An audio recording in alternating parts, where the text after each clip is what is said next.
SIR hearing, আর সেই SIR hearing এ এক আশ্চর্য ফর্ম বিলি হচ্ছে। ভাবছেন কেন এই কথা বলছি? হ্যাঁ, কারণ ভোটারদের একাংশ এই আশ্চর্য ফর্ম পেয়েছেন বইকি সোনারপুর বিধানসভা এলাকার, সেখানে কাটোয়া বিধানসভা লেখা ফর্ম।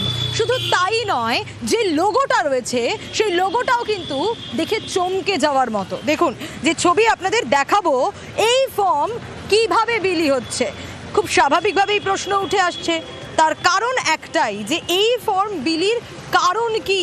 ফর্মে লেখা রয়েছে কাটোয়া বিধানসভার নাম, ফর্মে আবার প্রাথমিক শিক্ষা দপ্তরের লোগো পর্যন্ত রয়েছে। আর এই যে ছবিটা দেখাচ্ছি আপনাদের, এটা সোনারপুরের 252 আর 253 নম্বর বুথের ঘটনা।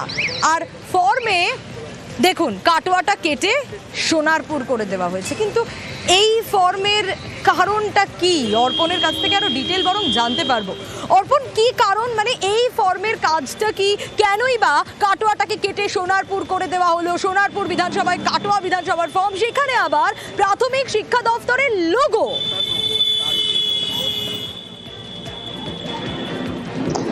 একদমই।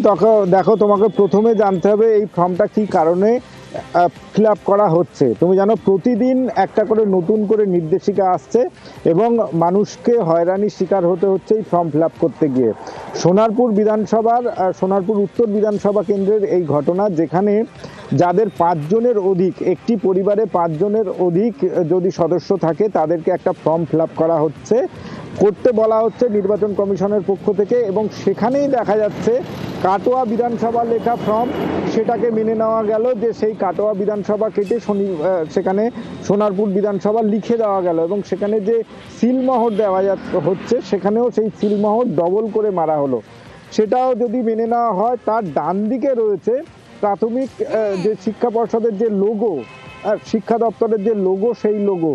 আর এই লোগো দেখেই মানুষের মনে বিভ্রান্ত ছড়াচ্ছে যে তারা কি ফর্ম ফিল আপ করছে, শিক্ষা দপ্তরের ফর্ম ফিল আপ করছে না নির্বাচন কমিশনের এসআইআর ফর্ম ফিল আপ করছেন। এই খবর পেয়ে ঘটনাস্থলে আসেন কাউন্সিলর এসেও তিনি নিজে সদুত্তর দিতে পারেননি এবং সংবাদ মাধ্যমকে দেখার পরেই টনক নড়ে প্রশাসনের যারা দায়িত্বে রয়েছেন জয়নগরে। সবকিছু যদি মেনে নেওয়াও যায় পার্ট বাই পার্ট, তারপরে এই প্রাথমিক শিক্ষা দপ্তরের লোগো কেন? স্বাভাবিকভাবেই প্রশ্ন উঠছে। ভোটাররা যারা এই ফর্ম পেয়েছেন তারা কি বলছেন দেখি। আর এই গোটা ঘটনাকে নিয়ে রাজনৈতিক তরজাও শুরু হয়ে গেছে। একটা ফর্ম দেওয়া হয়েছে, এটা বংশধরের বিবরণ চাইছে। হ্যাঁ, এখানে যে ফর্মটা দেওয়া হয়েছে, এখানে হচ্ছে কাটোয়া বিধানসভা আছে এবং শিক্ষা পর্ষদের লোগো আছে। সেই কারণে আমার একটু সন্দেহজনক মনে হচ্ছে। এদেরকে বলা হয়েছে তো এরা বললো কাটোয়া বিধানসভা কেটে আমরা আজপুর সোনারপুর করে আমরা স্টাম্প মেরে দিই। এরা নির্বাচন কমিশন থেকে দেওয়া নয়, এরা এখানে এই গন্ডগোলটা করছে। এটা পুরোপুরি একটা স্ক্যাম।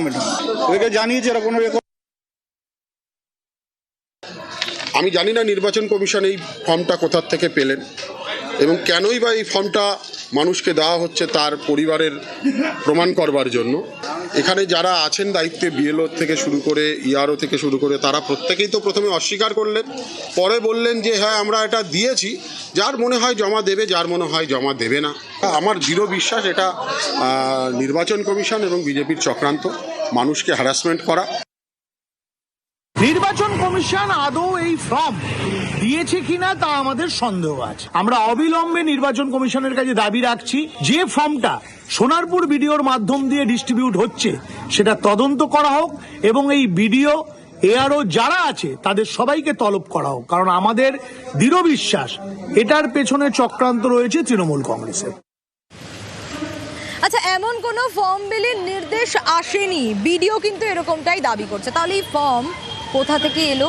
স্বাভাবিকভাবেই এ নিয়ে একটা ধোঁয়াশা তৈরি হয়েছে। অর্পণ রয়েছে আমার সঙ্গে। অর্পণ, এই ফর্ম তাহলে এলো কোথা থেকে? এতগুলো ভোটার এই ফর্ম পেলেন কিভাবে?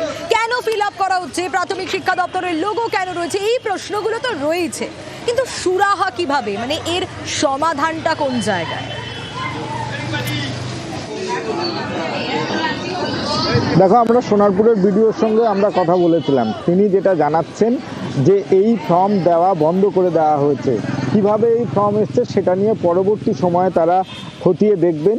কিন্তু একজন ইয়ারও এই ফর্ম বিলি করেছিলেন, তিনি এই ফর্মটি চেক করেননি, আর সেই চেক না করার জন্যই এটি বিলিয়ে দেওয়া হয় এবং মানুষজন সেটাকে নিয়ে বিভ্রান্ত একটা ছড়িয়েছিল, সেটা তারা সমাধান করতে পেরেছেন এবং সমস্ত বিষয়টি নির্বাচন কমিশনকে জানানো হবে এমনটাই তিনি জানিয়েছেন। এবং এই যে ধোঁয়াশা, এই যে বিভ্রান্ত, সেটা আপাতত কাটানো গিয়েছে এমনটাই ভিডিও তিনি জানিয়েছেন। এবং যে ইয়ারও এই ফর্ম ফিল আপ করেছিলেন তার কাছ থেকে জিজ্ঞাসা করা হয়েছে তিনি কেন ফর্মটি সম্পূর্ণভাবে চেক না করেই সাধারণ মানুষের হাতে তুলে দিয়েছিলেন। তাই সংবাদ মাধ্যম একদিকে যখন ঘটনাস্থলে যায়, তারপরে কাউন্সিলর ছুটে আসে, তারপরেই বলা যেতে পারে টনক নড়ে প্রশাসনের এবং তারা সমস্ত বিষয়টি টেক আপ করতে পেরেছে এবং আগামী দিনে এমন সমস্যা না হয় সেদিকেও তারা লক্ষ্য রাখবেন বলে জানাচ্ছেন। বেশ,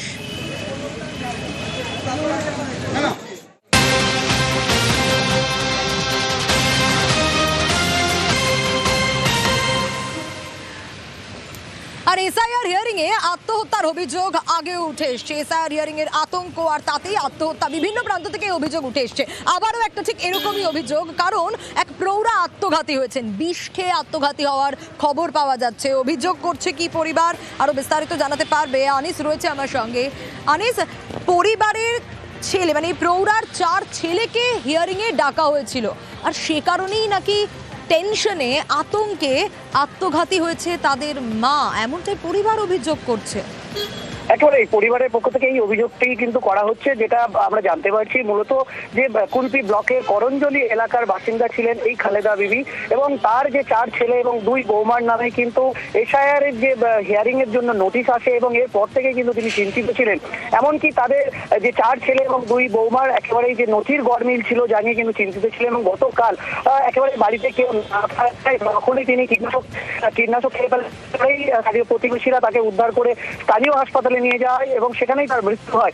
এরপরে দেহ ময়নাতদন্তের জন্য ডায়মন্ড হারবার পুলিশ মর্গে পাঠানো হয়েছে। তবে পরিবারের পক্ষ থেকে যেটা বারবার দাবি করা হচ্ছে যে ছেলেদের যে হিয়ারিং এর নোটিশ আসার কারণেই কিন্তু তিনি চিন্তিত ছিলেন, এর জন্যই তিনি বিষকে আত্মঘাতী হয়েছেন। এবং এই ঘটনায় সর্বভারতীয় এলাকার ব্লক তৃণমূল কংগ্রেসের সভাপতি তিনি পরিবারের সাথে দেখা করেন এবং তিনি দাবি করেছেন যেভাবে কেন্দ্র সরকার এবং নির্বাচন কমিশন যে এসআইআর প্রক্রিয়া করেই কিন্তু হয়রানি স্বীকার করাচ্ছে সাধারণ মানুষকে এবং সেই কারণেই এই 75 মহিলার বিষকে আত্মঘাতী হয়েছে এবং পরে কিন্তু পরিবারের শোকের ছায়া নেমেছে এবং পরিবার বারবার যেটা দাবি করছে যে নথিপত্র কিন্তু ওই পৌঁছা একেবারে বিষকে আত্মঘাতী হয়েছে।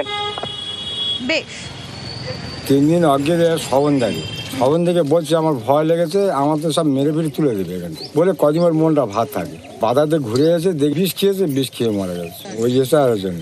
এই নোটিশটা এসে সেখান থেকে টেনশন চলতেছে। এটা তো আজকের ঘটনা আপনাদের জানালাম, কিন্তু গতকালের ঘটনা যদি বলি তাহলে সেখানেও কিন্তু মৃত্যুর অভিযোগ রয়েছে ঠিক এই এসআইআর আতঙ্কে। কারো পরিবারের লোকজন ডাক পেয়েছেন, পরিবার পরিজনরা ডাক পেয়েছেন, সেই টেনশনে আত্মঘাতী হওয়ার খবর, কেউ বা নিজেই শুনানিতে ডাক পেয়েছেন আর তাতে টেনশন আর সেখান থেকে আত্মঘাতী হওয়ার খবর।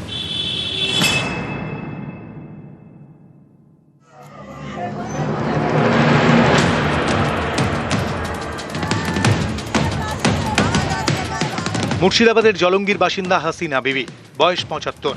বুধবার সকালে তাঁর মৃত্যু হয়। পরিবারের দাবি তাদের সবাইকে এসআইআর শুনানির নোটিশ দেওয়া হয়েছে। শুনানির নোটিশে আতঙ্কে ছিলেন বৃদ্ধা, এর জেরেই স্ট্রোক হয়ে মৃত্যু বলে দাবি পরিবারের। লাতি ছেলেপিলের গেলার একটু কাগজ ভুলে এসছে এসআরের জন্য। আমার মা আজকে বেলা 7টার সময়তে ইন্তেকাল করেছেন, স্ট্রোক করেছে। কাগজ করতে হবে, অফিসে যেতে হবে, এই জন্য আমার মা চিন্তা করেছে। চিন্তা করার পরে স্ট্রোক করে ছেলেদের কি হবে, কান্দি বেড়াচ্ছিল।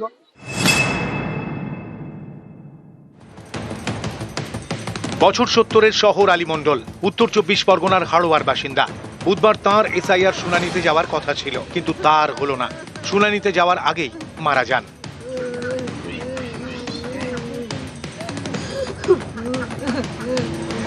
পরিবারের দাবি শুনানির নোটিশ পাওয়ার পর থেকেই আতঙ্কে ছিলেন, এর জেরেই হার্ট অ্যাটাকে মৃত্যু। আমার বাপ চিন্তা ভাবনা করতো, কাগজপত্র ঠিক ছিল না বলে প্রচুর চিন্তা করতো। আমার বাপ চিন্তা করতে করতে আমার বাপ মৃত্যু হলো। এই এসআইআর চিন্তা করতে করতে হ্যাঁ, আজকে তো হিয়ারিং ছিল। আজকে হিয়ারিং ছিল। জলপাইগুড়ি সদরের গড়ালবাড়ির বাসিন্দা মকবুল হক। 28 জানুয়ারি তাঁর এসআইআর শুনানি। বুধবার ভোরে মারা যান মকবুল। পরিবারের দাবি, এসআইআর শুনানি আতঙ্কে হার্ট অ্যাটাক হয়েছে, তাতেই মৃত্যু।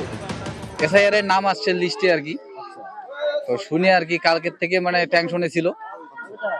তারপরে হঠাৎ করে ডাক দিছে, যাইতে তো পারেনি, অসুস্থ। তারপরে আজকে রাত্রেবেলায় মানে একদম হার্ট অ্যাটাকের মতন হয়ে গেছে, সকালবেলায় মানে মৃত্যু হয়ে গেল। নিউজ 18 বাংলা।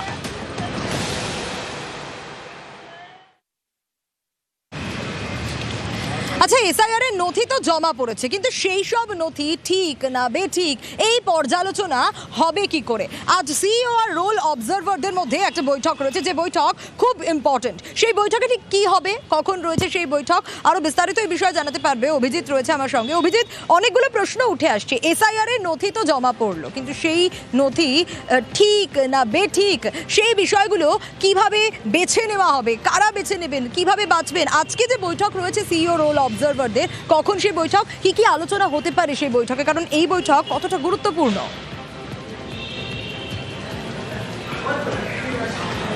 সোনিয়া, অত্যন্ত গুরুত্বপূর্ণ। গতকালই নির্বাচন কমিশন তারা ঘোষণা করেছিলেন যে 24 তারিখের মধ্যে এই লজিক্যাল ডিসক্রিমিনেন্সি এবং আনম্যাপ ভোটারদের তালিকা সেটা 24 তারিখের মধ্যে প্রকাশ করতে হবে, এবং 25 তারিখ সকাল থেকেই রাজ্যের বিভিন্ন প্রান্তে ভোটাররা সেটা দেখতে পাবেন। সেটা পঞ্চায়েত অফিস থেকে শুরু করে, ব্লক অফিস থেকে শুরু করে বিভিন্ন জায়গাতে, ওয়ার্ড অফিসগুলোতে সেখানে টানিয়ে দিতে হবে। এবং একই সঙ্গে যেটা ঠিক হয়েছে যে আজকে বিকেল 5টার সময় বেঙ্গল চেম্বার অফ কমার্স অর্থাৎ মুখ্য নির্বাচন আধিকারিকের কার্যালয়ের ঠিক বিপরীতে বেঙ্গল চেম্বার অফ কমার্সে সেখানে এই রোল অবজারভারদের নিয়ে বৈঠক হবে, যার মধ্যে স্পেশাল রোল অবজারভার রয়েছেন 17 জন এবং রোল অবজারভার রয়েছেন 20 জন।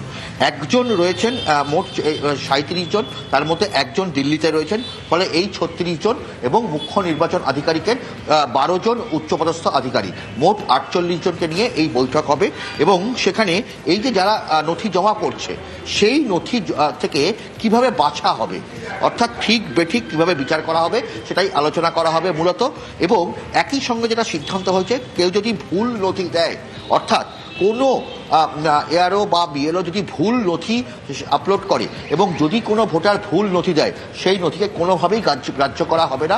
নির্বাচন কমিশনের যে নথিগুলো তালিকাভুক্ত রয়েছে, সেই তালিকাভুক্ত নথির বাইরে অন্য কোনো নথি জমা দিলে সেই ভোটারের নাম বাদ যাবে, এটা সুস্পষ্টভাবে বলা হচ্ছে। তবে আজকের এই বৈঠক থেকে একদম সমস্ত কিছু মানে গাইডলাইন ঠিক করা হবে। মনে করা হচ্ছে যে কোন কোন ভোটারের ক্ষেত্রে কোনো বৈধ ভোটারের নাম যাতে বাদ না যায়, সেটা নির্বাচন কমিশন বদ্ধপরিকর। মুখ্য নির্বাচন আধিকারিক মনোজ কুমার আগরওয়াল বারবার করে এটা বলছেন যে কোনো বৈধ ভোটারের নাম বাদ যাবে না। আবার এটাও সত্যি যে যদি কেউ অবৈধভাবে কোনো রকম নথি জমা করে, তবে সেই ভোটারের নাম অবশ্যই বাদ যাবে। এবং যে লজিক্যাল ডিসক্রিমিনেন্সির কথা বলা হচ্ছে, সেই লজিক্যাল ডিসক্রিপেন্সির মধ্যে সেখানে দেখা হচ্ছে যে ছোটোখাটো যে ভুলগুলো, সেগুলোর ক্ষেত্রে নথি জমা দিলে কোনো রকম সমস্যা হবে না, এমনটাই মনে করছেন নির্বাচন কমিশন। ফলে খুব দ্রুত তারা এই গোটা প্রক্রিয়াটাকে সুসম্পন্ন করার জন্য আজ বিকেল 5টার সময় রাজ্য বেঙ্গল চেম্বার অফ কমার্সে সেখানে মুখ্য নির্বাচন অবশ্যই বিকেল 5টার পর এই বৈঠক থেকে কি উঠে আসে নজর থাকবে। আর এবার নজর রাখতে হচ্ছে আজ রাম মন্দিরের প্রতিষ্ঠা দিবস, আর সেই প্রতিষ্ঠা দিবসে নন্দীগ্রামে মিছিল, আর সেই মিছিলে শুভেন্দু অধিকারী। আমরা নজর রাখবো সিদ্ধেশ্বর বাজার থেকে সেই মিছিল। এখনকার ছবিটা ঠিক কি, আগে ছবিটা দেখাই আপনাদের। সিদ্ধেশ্বর বাজার থেকে সেই মিছিল আজ রাম মন্দিরের প্রতিষ্ঠা দিবস, আর রাম মন্দিরের প্রতিষ্ঠা দিবসে নন্দীগ্রামের ছবি আপনাদের দেখাচ্ছি। নন্দীগ্রামে শুভেন্দু অধিকারী মিছিলে হাঁটছেন। সুজিত রয়েছে আমার সঙ্গে। সুজিত, এখনকার ছবিটা ঠিক কি? সিদ্ধেশ্বর বাজার থেকেই মিছিল শুরু হয়েছে। দেখো, প্রথমে রাম পুজো করেন এবং যে উপলক্ষে আজকে এই মিছিল, সেই উপলক্ষে কিন্তু একেবারে হাতে নিয়েছেন রামের ছবি এবং পতাকা, গেরুয়া পতাকা। সেই পতাকা নিয়ে একবারে সদল বয়ে, মূলত বিজেপি প্রভাবিত, বিজেপির পতাকা না থাকলেও রামের ছবি সহ পতাকা নিয়ে শুভেন্দু অধিকারী নিজের স্লোগান দিতে দিতে এগিয়ে চলেছেন, রামের পুজো করেছেন এবং সেই মিছিল এগিয়ে চলেছে এবং মিছিল রেয়াপাড়া পর্যন্ত যাবে এবং মাঝে যে যেখানে রাম মন্দির রয়েছে সেখানে পুজোও করেছেন সিদ্ধেশ্বর বাজারের ওখানে। এবং এই যে মিছিল, সেই মিছিল প্রতি বছরই এই দিন করেন রাম মন্দির প্রতিষ্ঠা দিবস উপলক্ষে এই মিছিল। সেই মিছিল কেন্দ্রে নন্দীগ্রামে, অর্থাৎ নিজের বিধানসভা কেন্দ্র নন্দীগ্রামে তিনি 2 নম্বর ব্লক এলাকায় এই মিছিলে পা মিলিয়েছেন। বর্ণাঢ্য শোভাযাত্রা, তার সঙ্গী হয়েছেন তারাও হাতে নিয়েছেন গেরুয়া পতাকা এবং রামের ছবি দেওয়া সেই পতাকা নিয়েই তারা হাঁটছেন এবং রীতিমতো শোভাযাত্রা বর্ণাঢ্যই হয়েছে এবং মিছিলে অংশ নিয়েছেন নন্দীগ্রামের মানুষজন এবং মিছিল চলছে সিদ্ধেশ্বর বাজার থেকে রেয়াপাড়া পর্যন্ত। এই যে মিছিল, সেই মিছিলে পা মিলিয়েছেন সামনে থেকেই শুভেন্দু অধিকারী, যেটা গত বছরও দেখা গিয়েছে এই 22 তারিখ এবং আগে থেকে ঘোষিত ছিল। সেই মিছিল চলছে এবং মিছিল শেষ হবে রেয়াপাড়ায়, সেখানেই তিনি বক্তব্য রাখবেন এমনটাই জানানো হয়েছে। প্রথমেই তোমাকে জানালাম যে রামের মূর্তিতে পুজো করেই এই মিছিল শুরু করেছেন। মিছিল নন্দীগ্রাম 2 নম্বর ব্লক এলাকায় সিদ্ধেশ্বর বাজার থেকে রেয়াপাড়া পর্যন্ত মিছিল এবং তাৎপর্যপূর্ণ এবারের এই বলা যায় যে মিছিল বা কর্মসূচি, কারণ আগামী মাস অর্থাৎ ফেব্রুয়ারি মাস সামনেই রয়েছে। 26-এর এই মিছিল ভোটের লক্ষ্যে জোরদার মিছিল করার লক্ষ্যেই কিন্তু তিনি সামিল করেছেন। তার মূলত বিজেপির কর্মী সমর্থক হাতে পতাকা না থাকলেও এবং মিছিল এগিয়ে চলেছে। আমরা দেখাচ্ছি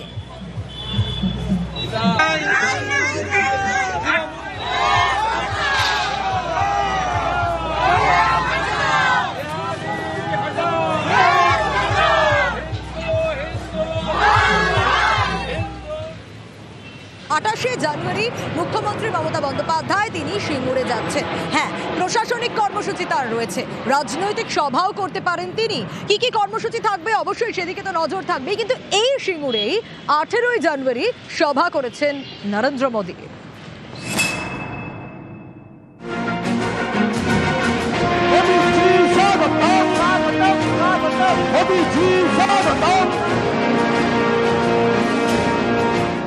সামনে বিধানসভা ভোট, তার আগে নজরে হটস্পট সিঙ্গুর। 28শে জানুয়ারি সিঙ্গুরে মমতা বন্দ্যোপাধ্যায়, রয়েছে প্রশাসনিক কর্মসূচি। বাংলার বাড়ি প্রকল্পের টাকা দেওয়ার কথা ঘোষণা করবেন, রাজনৈতিক সভাও করতে পারেন।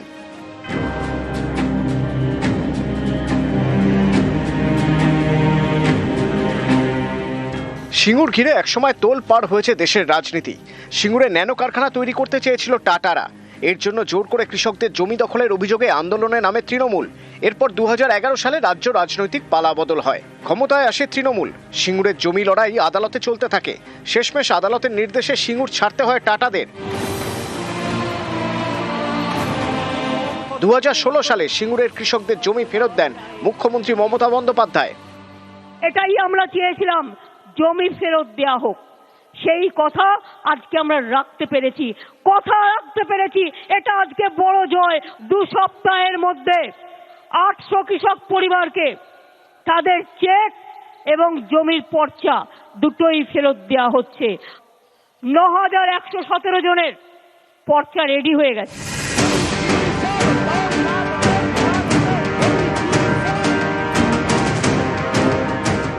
দু 2011 সালে পরিবর্তনের পালে হাওয়া দিয়েছিল তৃণমূল। 26-এর ভোটে আগে সেই সিঙ্গুর ঘিরে আবার হাওয়া গরম হচ্ছে। গত 18ই জানুয়ারি এই সিঙ্গুরেই সভা করেন নরেন্দ্র মোদী। প্রথমবার তার সিঙ্গুরে সভা, ডাক দেন পরিবর্তনের। তবে সিঙ্গুরে শিল্প করা নিয়ে কোনো বার্তা তার থেকে শোনা যায়নি। এবার সেই সিঙ্গুরে মমতা বন্দ্যোপাধ্যায়ের সভা আগামী বুধবার রতনপুরে।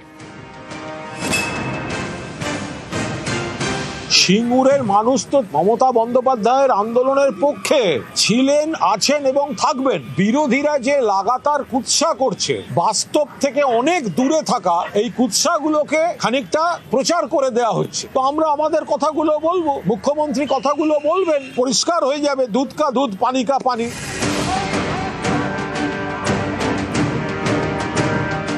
নিউজ 18 বাংলা।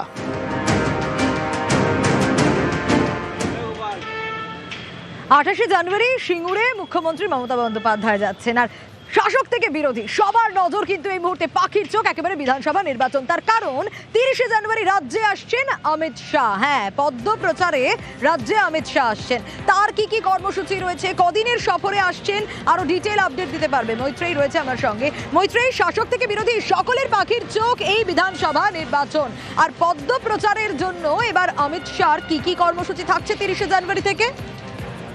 দেখো সোনিয়া, এখনো পর্যন্ত যেটা জানা যাচ্ছে যে 30শে জানুয়ারি তিনি ডিব্রুগড় আসাম থেকে তিনি সরাসরি বাংলায় আসবেন।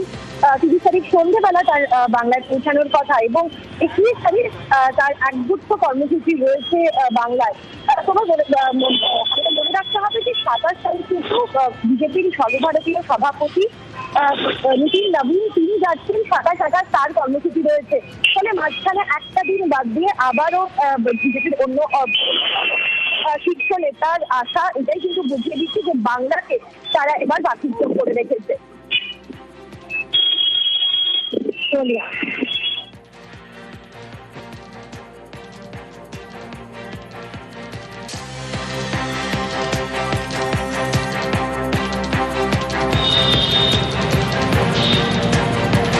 আর পদ্ম প্রচারে যেরকম 30 তারিখ রাজ্যে অমিত শাহ আসছেন, ঠিক সেরকমই কিন্তু বাংলাকেই টার্গেট করছে সর্বভারতীয় বিজেপির সভাপতি। হ্যাঁ, নীতিন নবীন তিনিও আসছেন বাংলাতেই, তারও টার্গেট বাংলাই, এবং নবীনের রাজ্য সফর শুরু হচ্ছে বাংলা থেকেই। বিজেপির সর্বভারতীয় সভাপতি হয়েই বাংলায় আসছেন তিনি। 26শে বাংলা থেকেই নবীনের রাজ্য সফর শুরু। বর্ধমান দুর্গাপুরে নীতিন নবীনের জনসভা রয়েছে। 28শে জানুয়ারি বর্ধমান দুর্গাপুরে বিজেপির সর্বভারতীয় সভাপতির সভা রয়েছে। 27শে জানুয়ারি কলকাতায় আসবেন নীতিন নবীন, এবং 28শে জানুয়ারি বিজেপির রাজ্য নেতৃত্বের সঙ্গে বৈঠকও করবেন তিনি। দিল্লির সদর দপ্তরে গতকালই রাজ্য সভাপতিদের সঙ্গে বৈঠক করেন নীতিন নবীন।